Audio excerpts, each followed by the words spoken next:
midweek. You ready for this game? I'm excited. We just had a great Wednesday practice, just stacking days on top of each other.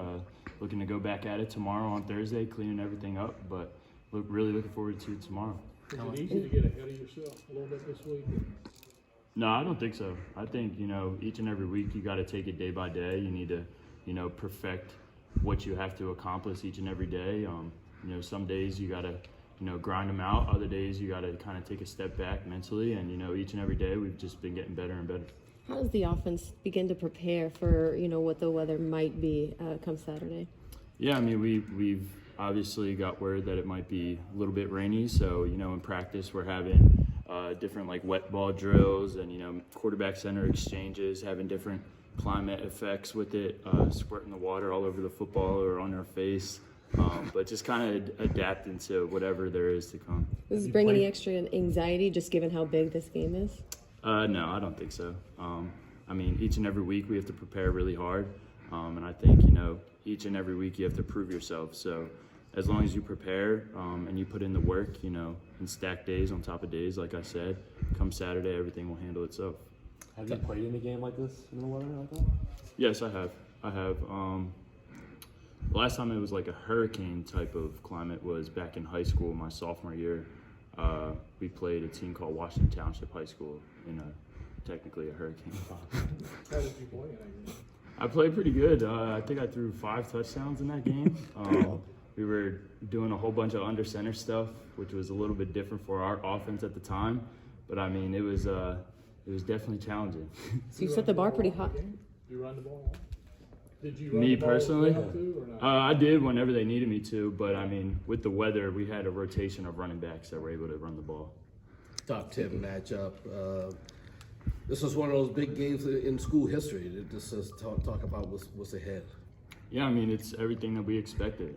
We expected to be in this position heading into the season, being 4-0. But obviously there's still a lot of room for us to improve. Each and every week, we walk off the field obviously excited and proud of what we've done, but at the same time, we're our biggest critique. We know how many plays we left on the field, and our goal is to just get better each and every week. How much did last year's win against them after you guys had butted your heads against them so many times and not won, but to come through finally, how much did that change maybe confidence or the way you guys look at this series after struggling against them for so long? Yeah, it was definitely a surreal feeling, especially the way that we won in double overtime. But yeah, I think, for any team to beat a number 9 ranked team at the time will definitely build your confidence. And then as far as the series, it just goes to show that, we can compete with the best as long as we prepare well and do our jobs. And I think we got a little bit of taste of that last year. When you said spraying water in your face, do you mean like somebody shoots the hose at you while you're trying to run a play, or what? Kind of like pre-snap, they'll walk by with the water bottle, kind of squirt the football, and occasionally just throw it up into your face. So, we're prepared for anything at this point. How about 50-mile-per-hour winds? Whatever they throw at us, we'll be ready for it. You got teammates on the team. I know the whole team is tight and everything. But what about guys like Tanner Engel and other guys from Florida? What kind of anxieties do you think they're going through right now, or have they told you what they're going through right now with this hurricane coming? Yeah, honestly, that conversation has never come up. Guys are just ready for practice each and every day. Guys are looking forward to the opportunity. At the end of the day, whatever type of climate or weather that we have to adapt to, Clemson has to do the same thing. We're going to be playing on the same field at the same time, and, we're going to be ready. Wake Forest was able to exploit a young secondary. Just kind of what have you seen on the film from that?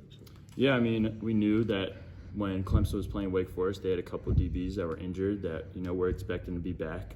They did a good job of rotating a bunch of different guys in the secondary, and, their coach does a really good job with their different schemes and disguising. Wake Forest is a great offense. I think Sam Hartman's a great quarterback, and, he gave his receivers a chance to make a play, and they made plays. So we definitely looked at that on the film, but at the same time, we know they're very good at what they do. Let's switch